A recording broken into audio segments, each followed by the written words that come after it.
I am so glad you could make it. There is something I would like to show you. Nina! Max! Yes, Nina Kalenkov and Max Gruber. I would love to leave you to properly celebrate your reunion.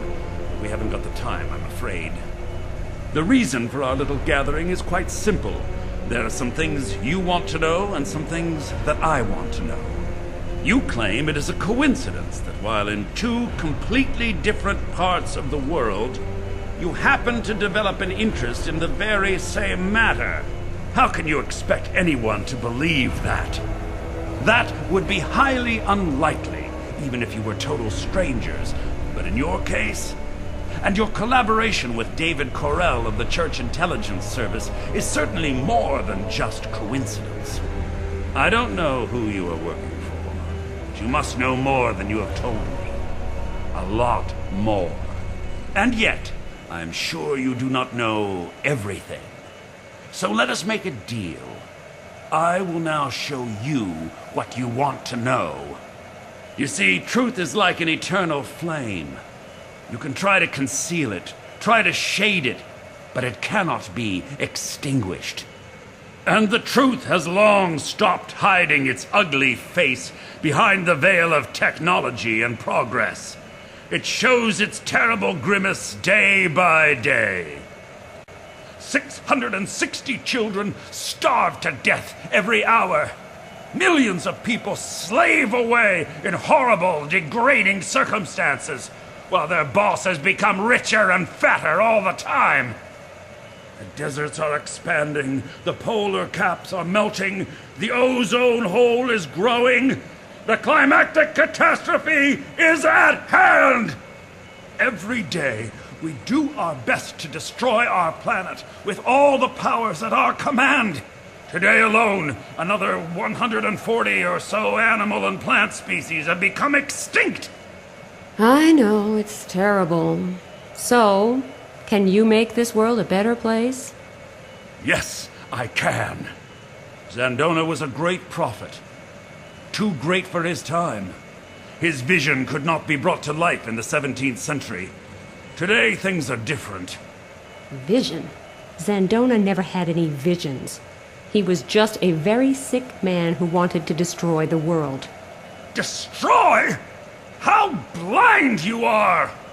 He never wanted to destroy the world.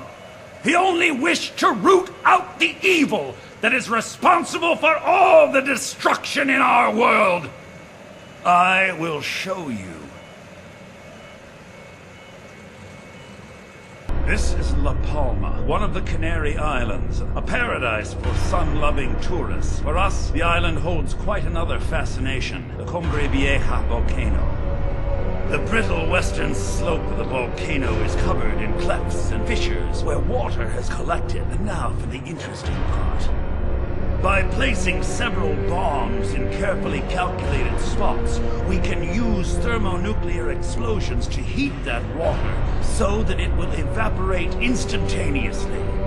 If you had paid attention in your physics classes, you would know that such a sudden evaporation of water would create sufficient pressure to shatter the volcano's brittle slope and send it crashing into the sea. Can you guess what comes next? That's right, a tsunami. Waves 200 meters high will charge across the Atlantic with the speed of an airplane. The tsunami will sweep across the east coast of the United States. New York will disappear in an apocalyptic flood, taking with it the self-proclaimed rulers of the world who are currently squabbling in blind incompetence at the UN headquarters. The resulting vacuum of power will be filled by our followers, some of whom have been biding their time in key positions for decades. They will take control and lead humankind to a new golden age. Except for the people on the East Coast. I guess you won't be leading them anywhere. Haven't you been listening to me? I told you this is about saving the world. By leaving millions of people to drown? How is that saving them? I am saving them from their own destructiveness. They would kill each other anyway, sooner or later.